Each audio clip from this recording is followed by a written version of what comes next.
IP. IP significa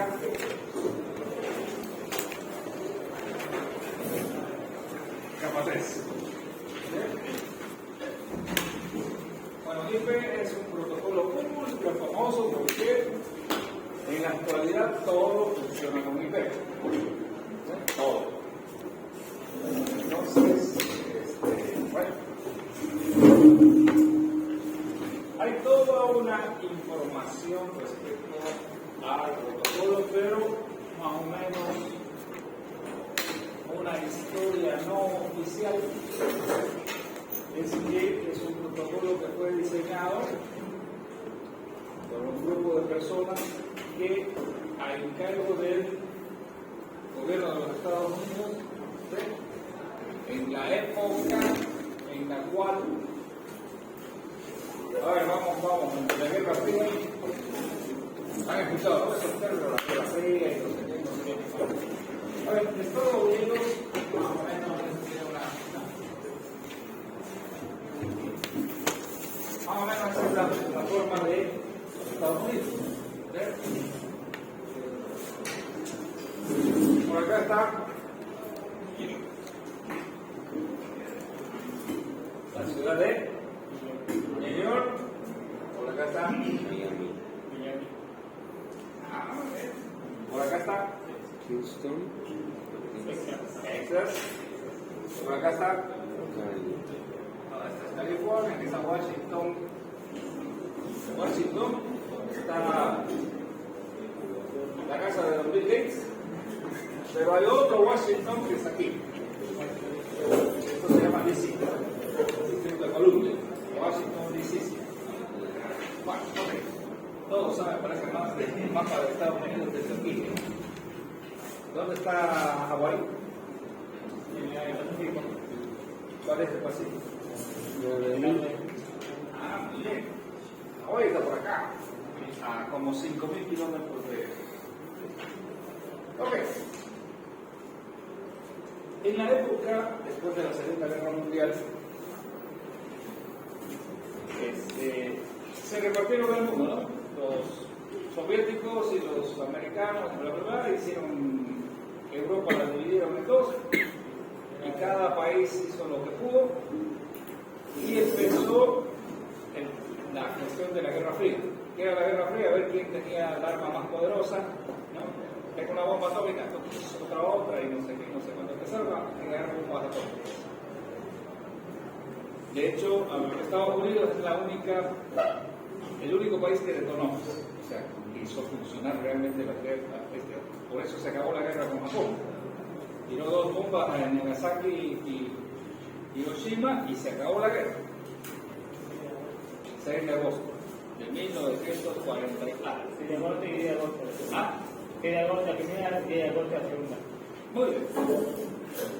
Y después de eso, los rusos empezaron a fabricar bombas y hasta el día de hoy Putin aprovecha eso, ¿no? Tienen un montón de bombas nucleares, cada vez más poderosas. La bomba cualquier bomba actual atómica es más poderosa, miles de veces más poderosa que la de Hiroshima y Nagasaki. De hecho, es terriblemente poderosa. Todas las bombas que hay ahora son terribles. Bueno, pero ¿para qué nos importa esto? Sucede que en Estados Unidos empezaron a colocar bombas en todos los lugares para defenderse, y lo mismo sucedió en el tiempo. Entonces en Estados Unidos empezaron a colocar lo que se llama silos, ¿no? Silos de bombas atómicas, ¿no? Están por allá, por acá, por acá. Bueno, todos estos silos donde están las bombas atómicas tendrían que ser controladas de alguna forma. Tiene que haber un mando central. De hecho, ese mando central significa que debe haber una red de comunicaciones entre ellos de alguna forma, ¿sí? Para que todas estas armas pudieran ser controladas desde algún punto central, ¿no? Hay toda una historia que debajo de unos cerros y no sé qué, y no sé cuánto, y hay un maletecito que lleva el presidente de los Estados Unidos, ¿no? Que es el que tiene el botón para... Bueno, en la época de la Guerra Fría, que estamos hablando que empezó más o menos en los 50, porque los 45 estaban destrozados, empezaron hasta el 50, crear algo y después empezaron a hacer la Guerra Fría. Obviamente, todo este sistema de control 50, 60, todo este sistema de control debía ser hecho por alguien, y eran las empresas privadas, no era el gobierno, nada, las empresas privadas que manejaban todo esto. Por decir un nombre, hay nombres que ni siquiera los conocemos, porque son empresas que trabajaban para el gobierno. Por ejemplo, nadie conoce North Group. Si ustedes buscan North Group, ¿quién es? Es una empresa, pero ya miramos un poquito más los que fabrican los aviones de guerra y no sé qué, y no sé qué, son millonadas, ¿no? Vamos a suponer que era la empresa Pirulito o la empresa ABC la que manejaba todo el sistema. Y ustedes saben que el concepto de la libre empresa en Estados Unidos es que todas las empresas si son públicas, o sea, si son empresas privadas, las pueden poner en la bolsa. En la bolsa de Nueva York, ¿de dónde? Wall Street. ¿Ah? ¿En Wall Street Center? En World Trade Center, o sea, donde uno puede vender y comprar acciones, ¿no? Entonces, ¿qué pasó? Vamos a suponer que esta era la empresa ABC y cotizaba en la bolsa. ¿De acuerdo? Cotiza en la bolsa, que se hace en plata. Entonces, ya en los años 60, Japón ya empieza a levantar vuelo otra vez, porque Japón era una potencia y cuando lo destruyeron empezó otra vez. Los mismos americanos les ayudaron a recomponer todo, ¿no? Entonces me parecen las primeras industrias, Sony, Toyota siempre siguió, etcétera, etcétera, un montón de Mitsubishi y toda la competencia empezaron a crecer. Aparte de las otras, los rusos no tanto, porque estaban en su mambo, fabricando bombas, ¿no? Y además hablaban ruso. Entonces, las empresas estas que cotizaban en la bolsa, todos los Alemania, que también había crecido, no podía fabricar bombas atómicas, de hecho no se puede, o sea, los alemanes como institución no pueden fabricar bombas atómicas, que sí, los agarraron duro, pero sí, Alemania es uno de los países más industrializados que existe y los mejores fabricantes de maquinaria que existe. Cualquier tipo de maquinaria, un producto alemán es absolutamente bien visto en todas partes. Entonces, Alemania también empezó a crecer económicamente. Hablábamos de económica porque Alemania, Japón y todos los países ahí empezaron a crecer. Y como empezaron a crecer, tenían dinero para comprar acciones de estas empresas. Y como la compra de las acciones es libre, en un gobierno que no es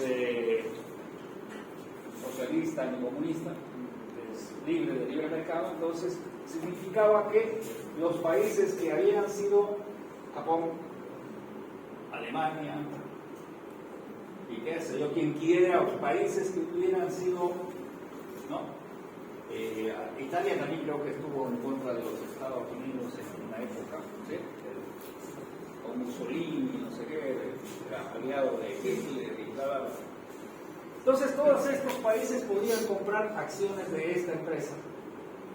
¿Y qué significa comprar acciones de la empresa? Llega un punto en el que yo tengo tantas acciones que soy dueño y yo defino qué hago, qué sé yo, como hace normalmente en cualquier empresa. Entonces, ante eso empezó a aparecer unas incógnitas en el ejército de Estados Unidos. Mira, ¿sabes qué? Esa empresa, ¿qué te parece si los japoneses se compran la mayor parte? Al comprarse la mayor parte tiene todo el control de nuestro arsenal nuclear.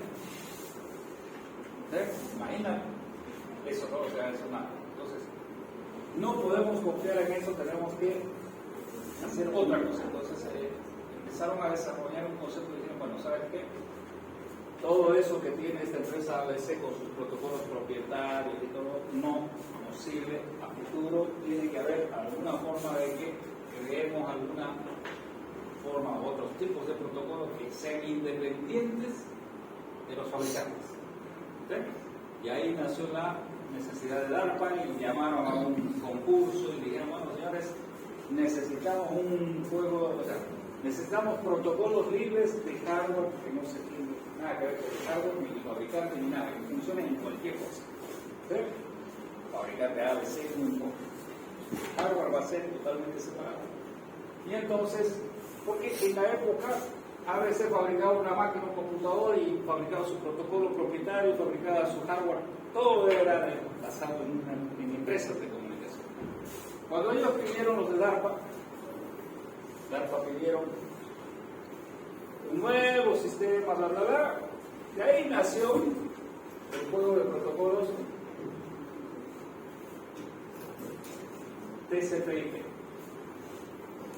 TCP/IP es un juego de protocolos, no es un protocolo ni dos, nada. Es un juego de protocolos, un set de protocolos que fue fabricado en la época y obviamente después de que DARPA analizó qué podía hacerse y qué no podía hacerse con el juego de protocolos, se dieron cuenta de que sí, funcionaba y lo empezaron a implementar y empezaron a botar todos los otros protocolos y se quedaron con TCP/IP. Bien, entonces, más o menos por ahí viene la historia de TCP/IP y, bueno, si quieren, puedo borrar, si quieren buscar algo de aquí, si no, borramos. ¿Sí? Bueno, no está. Solito se apagó. ¿Qué pasó? No me digas, se apagó. Muy rápido. Bueno, a ver, ¿qué teníamos? Si llega a funcionar bien, si no.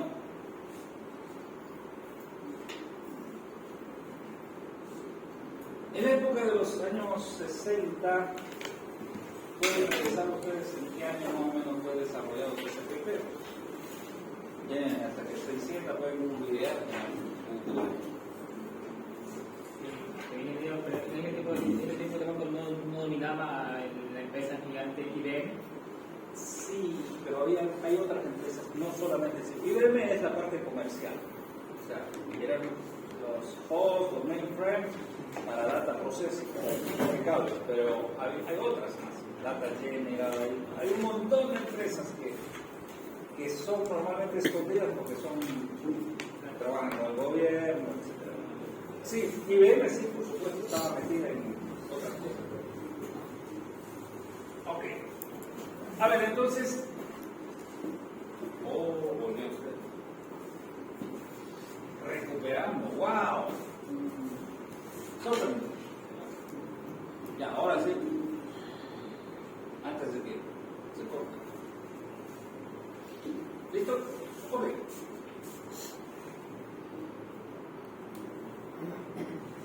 Bien. A ver, ¿qué había?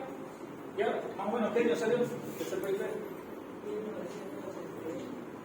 ¿Cuánto? El 82. 1978. Wow. Hay demasiados años de diferencia. Uno de ellos dice 73. Bueno, 70, 73, 82. ¿Cuál de ellos es realmente?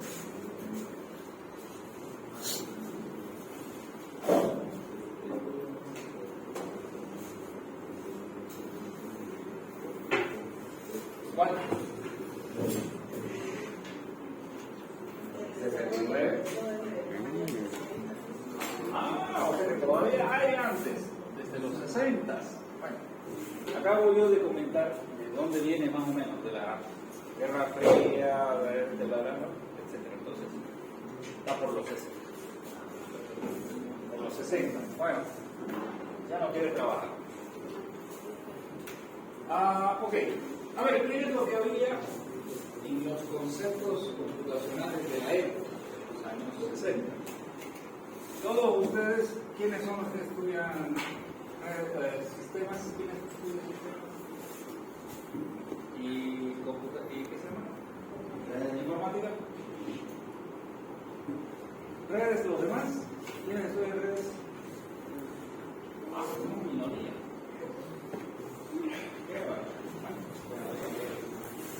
Ok, había unos computadores centralizados en la época que se llamaban y se dicen mainframes, ¿no? No sé si han escuchado ese término. ¿Sí? Ok. Y normalmente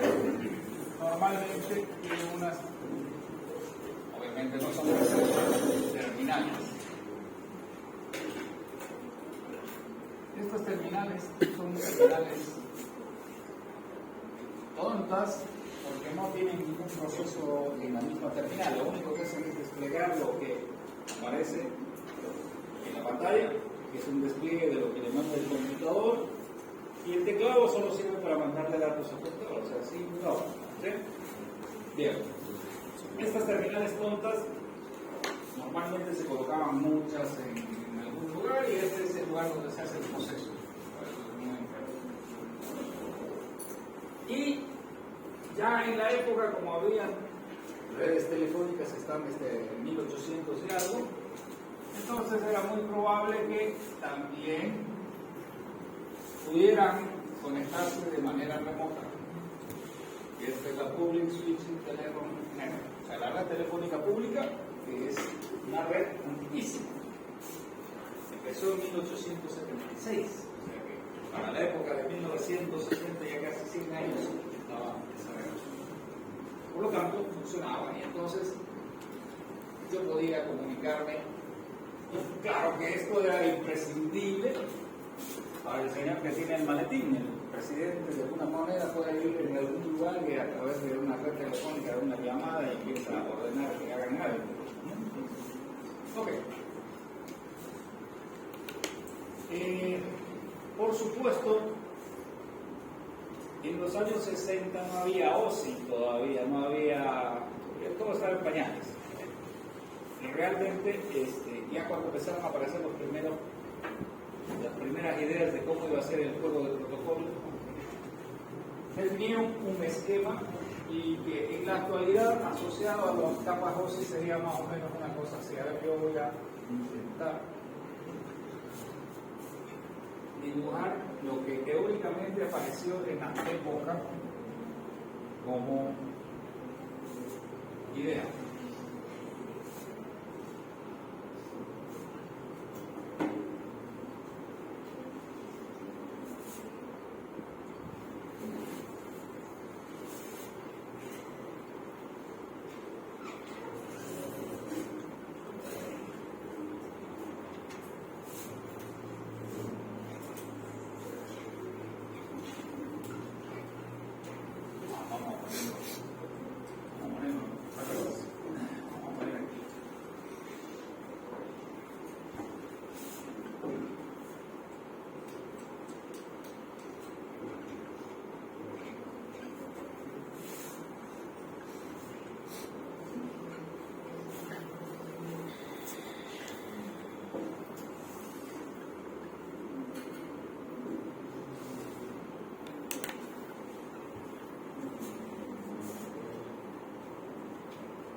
Si nosotros asociáramos a las capas actualmente, lo que vamos a encontrar es que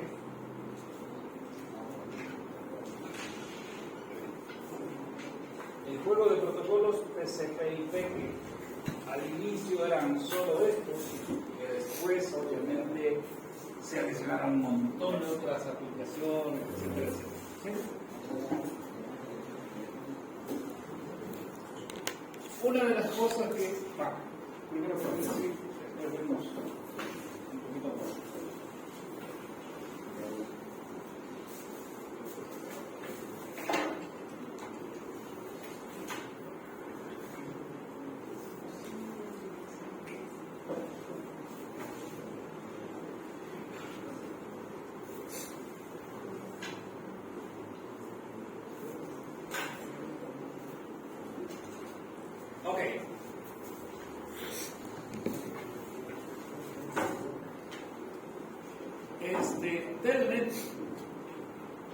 aplicación antiquísima.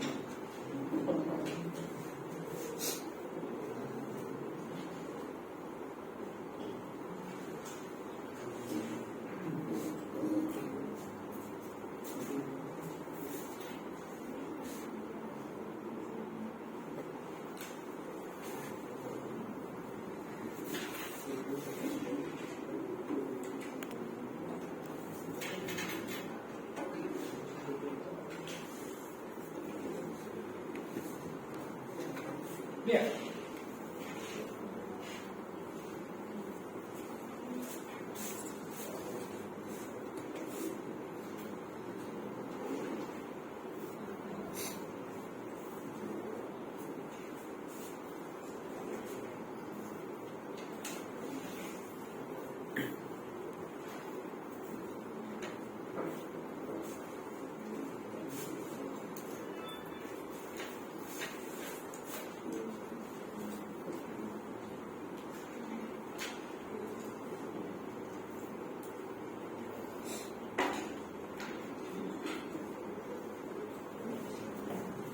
Ok, bueno, vamos viendo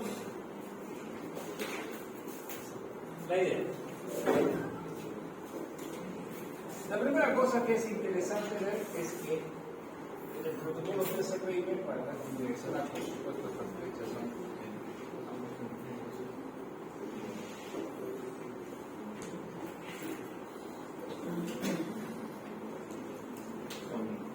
comunicaciones bidireccionales. Solo diseñaron de capa 3 hacia arriba. ¿Por qué? Porque el hardware es capa 2 y capa 1. ¿Sí? Entonces, como una de las condiciones era que sea un juego de protocolos de comunicación que no sea dependiente del fabricante, entonces ellos diseñaron de la capa 3 hacia arriba. ¿De acuerdo? Obviamente estos protocolos para funcionar necesitan capa 2 y necesitan capa 1, pero no le importa quién lo fabrique. ¿Entienden? Entonces ese es más o menos el concepto, por eso es que aparece capa 3 solamente. Bien, el juego de protocolos TCP/IP menciona solo a 2 protocolos, pero 2 de muchos que hay ahí. Y eso es en el origen, digamos, porque después se han adicionado todo lo que conocemos en la actualidad, que se ha ido adicionando. Bueno, pero veamos qué hacía cada una de estas cosas, digamos. ¿Cuál era el interés? Telnet es comunicación remota, significa. ¿Sí? Telnet, o sea,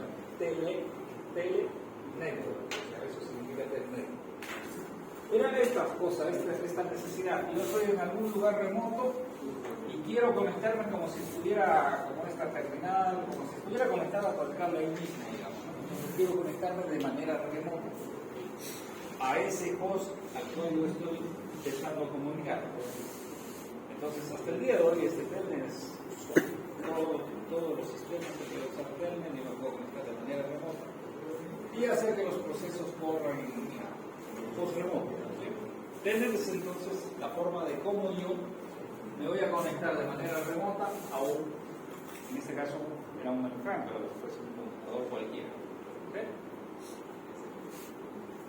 FTP es un protocolo que significa File Transfer Protocol. Pueden anotarlo, File Transfer Protocol. Estamos viendo las aplicaciones que diseñaron los señores. ¿Sí? Esas son esta aplicación. Por supuesto, este análisis ya se hizo después, cuando ya se hizo OSI y cuando se hizo la UNAM. Bien, FTP es un protocolo que fue diseñado para transferir archivos. Por ejemplo, yo quiero transferir un archivo de este mainframe 1 a este mainframe 2. Entonces, ¿cómo lo transfiero? Usando el File Transfer Protocol, el FTP. Con ese FTP yo puedo corriendo desde aquí, apuntar a ese de allá, traer el file y ya está. Eso es lo que se hace. De hecho, ¿usted ha usado FTP alguna vez? No sé. Bien, sincera, no sabe. ¿Ha usado FTP? Debe utilizar yo antes de la configuración y después el archivo pero con CMD. Con CMD. ¿Quién ha usado FTP? ¿Usted? Tal vez. ¿Ha usado? Con su teléfono. Conectarme a la red y compartir archivos Con FTP. ¿Ha usado FTP? No sabía, no sabe, no responde. Por ejemplo, ¿usted ha usado FTP? ¿Dónde? ¿Cómo? Bueno, lo entendí, yo tenía una clara cuando usé un programita, FileZilla. ¿Cuál? ¿FileZilla? Ajá. Ok. Todo el mundo, por si acaso, todos han usado FTP, sabiendo o sin saber. Todos los programas para bajar archivos y cuando hacen un clic y download es FTP. No hay otra. ¿De acuerdo? Obviamente, el FTP puede manejarlo por consola y tiene una serie de comandos. Usted puede checar ahí en FTP, en su misma máquina, interrogación, y le sale un montón de comandos. Los comandos más simples son put, poner, get, traer, ¿sí? Y le pongo get, el nombre del archivo y me lo trae. Put, cuando yo quiero poner un archivo de aquí para allá. O sea, por comandos se puede usar mucho. Y como Windows lo que le hace es esconder las cosas, lo que han hecho es todas estas aplicaciones, FileZilla y no sé qué, no sé cuánto, uno hace clic, clic, clic, y todo lo hace por debajo, ¿no? Pero estamos usando FTP. Entonces ese protocolo sigue vivito hasta el día de hoy. Ethernet también. Ok, entonces es la forma de enviar archivos de un lugar a otro. Esto de acá, trivial, esa T significa trivial. Bueno, trivial es FTP, es un FTP pero ligero, que se usa normalmente solo en redes LAN, no se usa en WAN. FTP es un protocolo que se usa, yo puedo traerme los archivos de las chicas de Playboy del mes, Playboy, no importa dónde esté Playboy. Pero FTP funciona sin ningún problema. Pero TFTP es solo para redes LAN. Está aquí, le voy a traer el archivo, hago lo mismo, pero con la salvedad de que al ser un protocolo más liviano, es rápido, pero no me da garantías. ¿Okay? Pero como las redes LAN casi no tienen errores, ya está. Casi no falla nunca, entonces todo lo que hago me funciona. Normalmente el TFTP se utiliza para cargar softwares a los switches, a los routers, a todos los equipos de comunicaciones. Se hace prueba TFTP porque está el equipo ahí mismo, ¿no? Entonces no va a haber errores y trivial. Luego viene este que se llama, a ver, aquí hay unas personas, ¿no? Están sentados en sus sillas.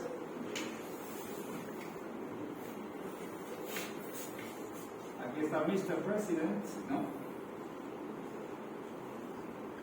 Parado tal vez, pequeño.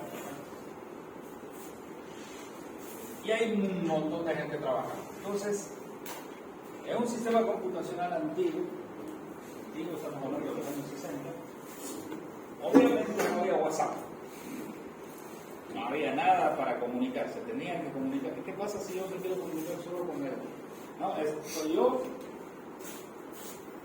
J, y quiere mandarle un mensaje a texto. Solo a él, no quiero. Solo quiero mandarle un mensaje. Esto es el botón rojo ya está listo. Entonces se inventaron una cosa que se llama SMTP, Simple Mail Transport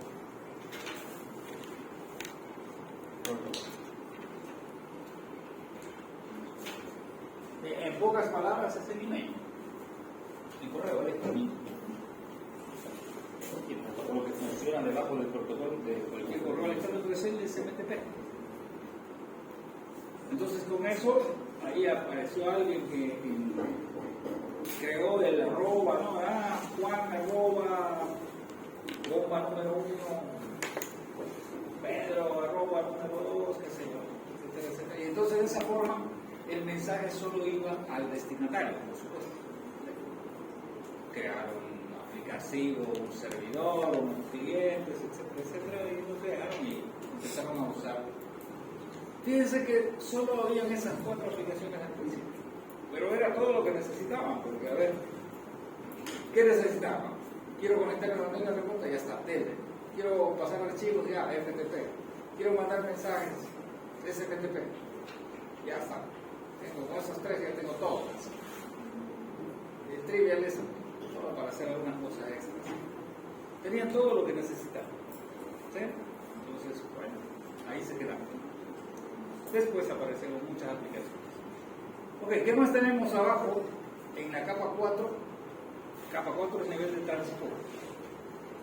Está el protocolo TCP y está el protocolo UDP. Solo 2 protocolos existen. ¿Se acuerdan en la clase anterior, si no me equivoco, cuando les mostré había una cinturita que aparecía? ¿Se acuerdan que había una cinturita? ¿O no? Como una copa. ¿Pero no? Un dibujo, claro, era un dibujo, pues en la presentación, en el PowerPoint que había. Había un dibujito que era como una copa, donde mostraba que el único protocolo que había en la parte central era IP. Y todo lo demás de arriba se hacía ancho y de abajo se hacía ancho. ¿Qué es eso exactamente? El único protocolo que tenemos en el centro es IP. Todos los demás protocolos son de soporte a IP. No es para que el usuario lo use. ¿Sí? El protocolo ICMP, el protocolo ARP y el protocolo Reverse ARP son protocolos auxiliares de IP. Al nivel capa 3 solo existe IP. Bueno, en realidad existen todos esos protocolos, pero IP es el más. Y a nivel de capa 4 existen 2 protocolos. Transport Control Protocol, TCP, y el protocolo la U,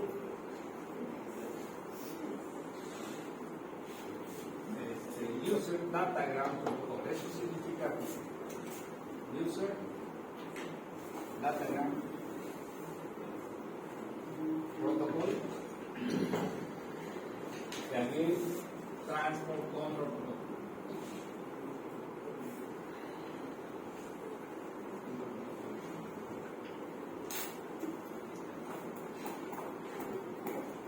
Algo parecido, no importa. Estos 2 protocolos de capa 4 son los únicos que existen, no han habido más y tampoco creo que vayan a aparecer más. Eso apareció desde el principio. Y en la parte de abajo tenemos un protocolo que se llama ICMP, que significa Internet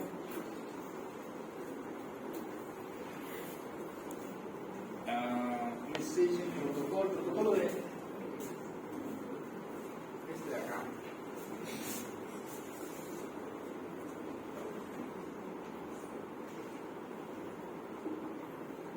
La CB, como ven.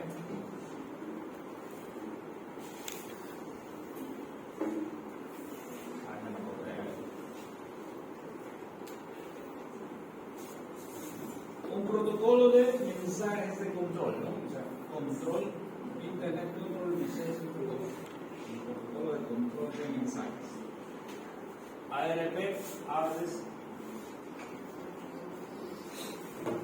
Resolution Protocol. Y este otro, lo mismo, en reversa. Reverse.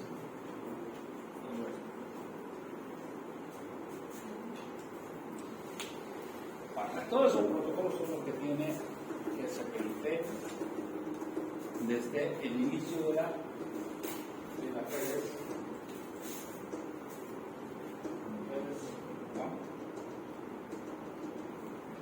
Ok. Bien. ¿Dónde nos vamos a quedar mirando ahora? Nos vamos a quedar una buena 3 clases o 2 clases analizando este protocolo. Nos vamos a quedar en ello y obviamente vamos a ver colateralmente todo, ¿no? Nosotros llegamos hasta aquí, por si acaso. Todo eso es lo que tiene que ver para el ingeniero en telecomunicaciones. Todo lo que tiene que ver de aquí para arriba es el ingeniero en sistemas, el ingeniero informático, etc. ¿Sí? Es el que hace las aplicaciones. Bien. Normalmente las aplicaciones no las hace el redes. El de redes lo único que hace es llegar hasta la capa de 4 y garantizar que todo está comunicado, ¿no? Entonces, que las aplicaciones van a funcionar y no va a ser un problema la comunicación. Ok, vamos a ver entonces nosotros vamos a ver si ahora se anima. Bien. IP entonces es un protocolo que fue desarrollado por no hay un nombre, no hay un diseñador, no hay una persona que haya diseñado TCP/IP, es un grupo de gentes, ¿de acuerdo? Y entonces dijeron y desarrollaron el juego de protocolos o este protocolo IP. Voy a ver qué tengo. ¿Estamos en qué fecha? Del 17 al 23 estamos, ¿no? Esa es la. Ok.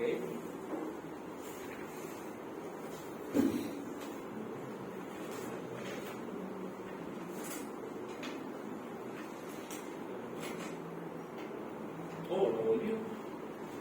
No, y eso no estaba, ¿no? Ya habíamos borrado eso. O sea, está recordándose de otras cosas.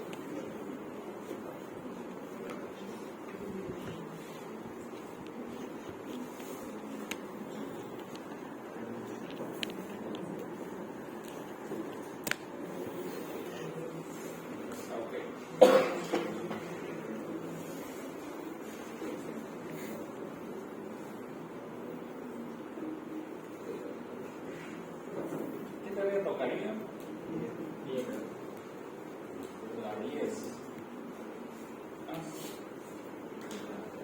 Estamos en la fecha del 11 del 16.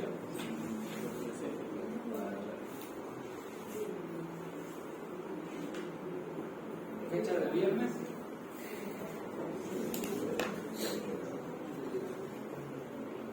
Hoy es 17. 19 es hoy. 20, 21, o sea que estamos allá, aunque ya 21 entonces. Te estoy poniendo ya la tarea para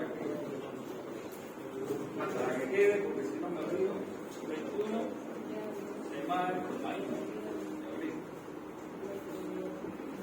A las 20.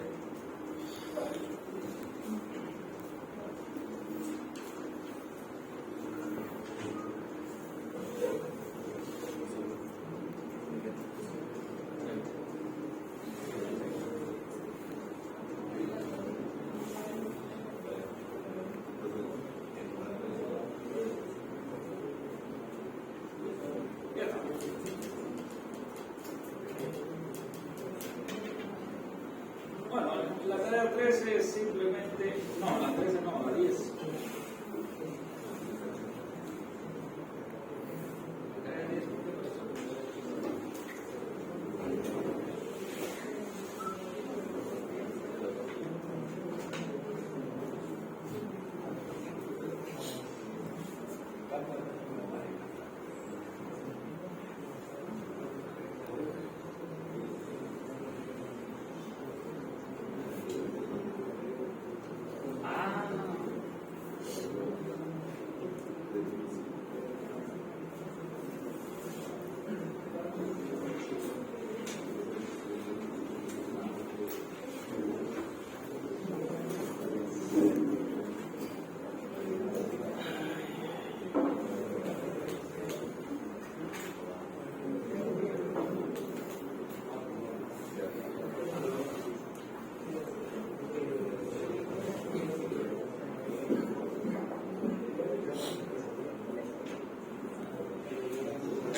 Bien.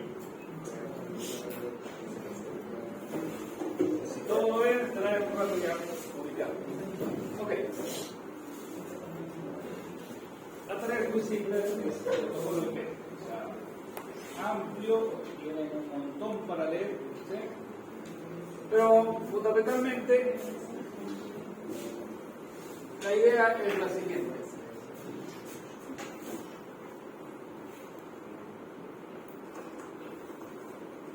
Ellos dijeron, bueno, miren, nosotros tenemos una red.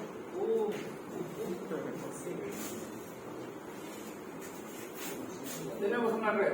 En la red tenemos máquinas que están conectadas a la red. ¿Okay? ¿Cuántas máquinas? No importa. Tenemos varias máquinas que están conectadas a la red. ¿Sí? Obviamente. Lo que ellos dicen es, bueno, si esta es la red A.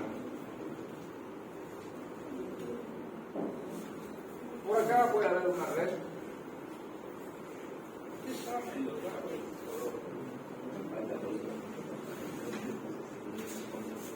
Con alma de mujer. Indescifrable. Se pone medio raro. Esta es la red B.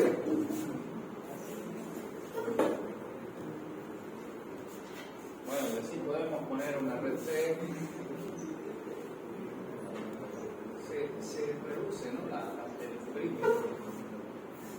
Red C. Vamos a poner una más acá arriba por si acaso.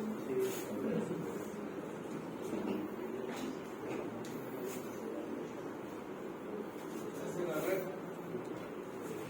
D. Ok. Sabemos que esta es la red A, B, C, D, lo que sea, pero una condición para que un elemento pertenezca a una red es que tiene que ser identificable de manera única. Cuando un elemento pertenece a una red, tiene que ser identificable de manera única. No tiene sentido que, por ejemplo, en la red de Saguapac, que dos medidores tengan la misma identificación. ¿Por qué? Porque, ¿cómo discrimino, no? No tiene sentido que en la red telefónica dos teléfonos tengan el mismo número, etcétera, etcétera. Entonces hay una condición que le llaman primaria, es que un elemento para pertenecer a una red tiene que tener una identificación única dentro de esa red, cualquiera que sea. ¿Sí? Entonces, si yo pertenezco a una red, como elemento yo debo ser identificable. Entonces podría ponerle a este el número 1, a este el número 2, y entonces ahora estoy identificable, soy el número 1 de la red B, o soy el número 2 de la red B. Y lo mismo podría ser para los demás. Este se va a llamar el 1, este es el 2, este es el 3. Obviamente este 1 no es el mismo 1, porque yo le digo es el 1 de la red A, y este es el 1 de la red B, etcétera, etcétera. Entonces, yo puedo numerar como quiera. ¿Sí? Bien, entonces si yo me voy a referir a un elemento de alguna red, para ser absolutamente identificable tengo que decirle qué número tiene y en qué red está, o al revés. ¿De qué red hablas y qué elemento dentro de esa red? ¿De acuerdo? Entonces, estos señores se inventaron y dijeron, bueno, ¿sabes qué? Eso lo vamos a poner en una cama, en un campo. Este campo va a tener, y ahí es donde definieron que iba a tener 32 bits, porque dijeron 32 bits es suficiente, ¿sí? Y estos 32 bits lo vamos a dividir en dos partes. Una parte que va a ser la red y otra parte que va a ser el elemento dentro de esa red, lo que se llama el host o elemento dentro de la red. ¿Sí? Entonces, con una dirección de 32 bits que escrita en octetos, son 4 números, ¿sí? 32 bits entre 8 son 4.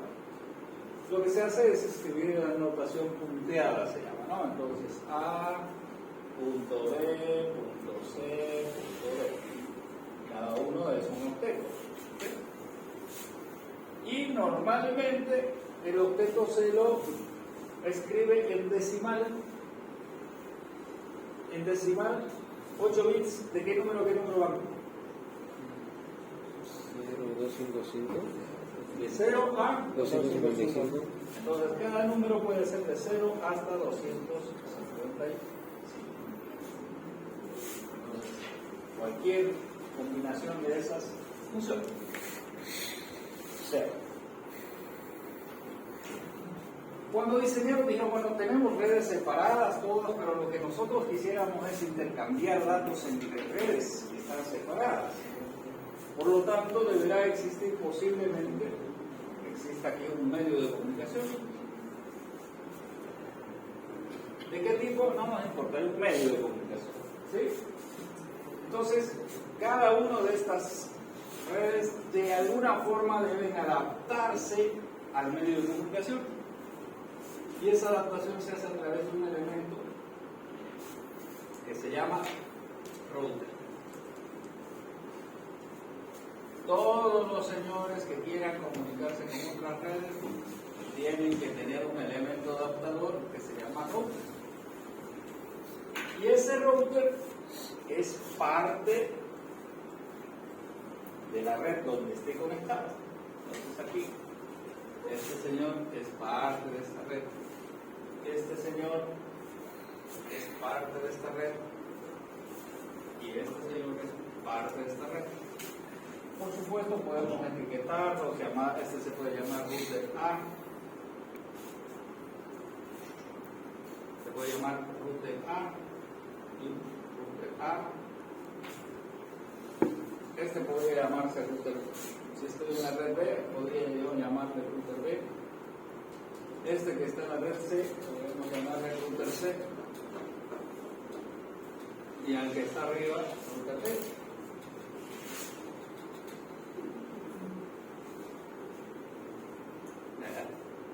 Ya está medio que no quiere. Ok, como sea. Entonces, empezamos a configurar unas redes. Y lo que aquí tenemos, aquí es, ¿qué estamos haciendo? Estamos interconectando, interconnecting,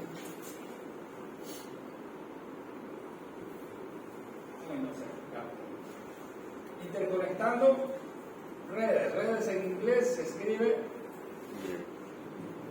network, ¿no? Bueno, interconecting. Y interesantemente, de ahí viene este nombrecillo que ustedes ya lo conocen. ¿Qué se llama?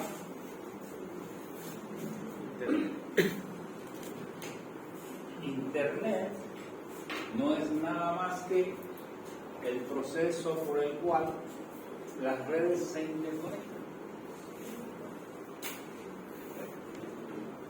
Entonces ahí tenemos el Internet, que no es el Internet de navegación, es el proceso de interconectar redes, se llama Internet. ¿Sí?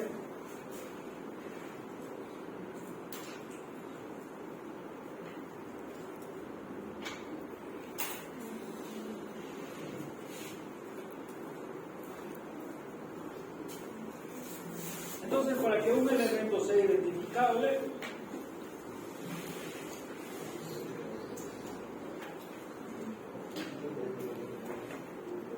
ok, ya está publicada la tarea, si lo pueden ver, es muy larga.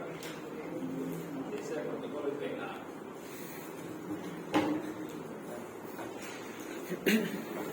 ¿Dudas hasta aquí? ¿Nada? ¿Nada? Ok. Me parece que esta es una parte muy interesante, ¿sí? IP es vital para todos los que van a... Para todos en realidad. Todo el mundo ya conoce de alguna u otra forma, ya conoce una dirección IP, aunque no sepa qué es exactamente, porque lo hace uno. A ver, el número tal. para el día viernes, alguien va a venir a exponernos in extenso el protocolo interno. La trama, cómo viene la trama, el encabezado, qué campos tiene, cómo funciona, bla, bla, qué son las clases, qué hay de direcciones públicas, direcciones privadas, direcciones, ¿no? Todo. ¿Ok? ¿Nada? ¿Todo bien? ¿Ya está? La foto.